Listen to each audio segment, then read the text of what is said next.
Efendimiz sallallahu aleyhi ve sellem yine Ebu Davud'un ve Tirmizi'nin rivayet ettiği bir hadisi şerifte müminden başka arkadaşın olmasın diyor. La tusahib illa mu'minen. Ölçü, kanun, şeriat, din. Arkadaşın mümin olacak. Sonra ne buyuruyor? Arkadaşa bakılır diyor.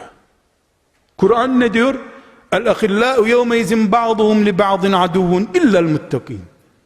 Kıyamet günü arkadaşlar birbirlerinin başına bela olacaklar.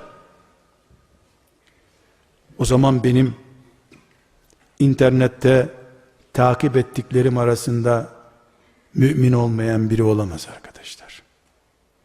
Haram mı? Mekruh mu?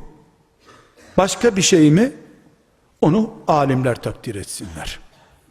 Bir Müslüman gencin takip ettiklerinde sadece bilmem hangi şarkıyı iyi söylediği için birisi takip ettiği kimse olarak bulunuyorsa müminden başka arkadaşın olmasın.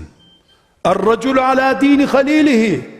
Herkes arkadaşının dini kadar dindardır diyen peygambere ne diyeceksin kıyamet günü?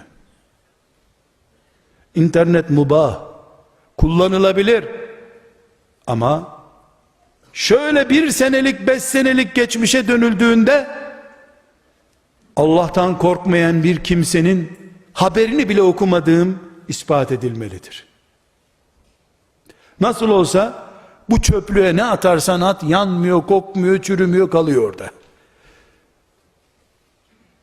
Tenezzül etmez melekler kıyamet günü onu belge olarak getirmeye ama dünya şartlarında belge olarak kullanılabilir.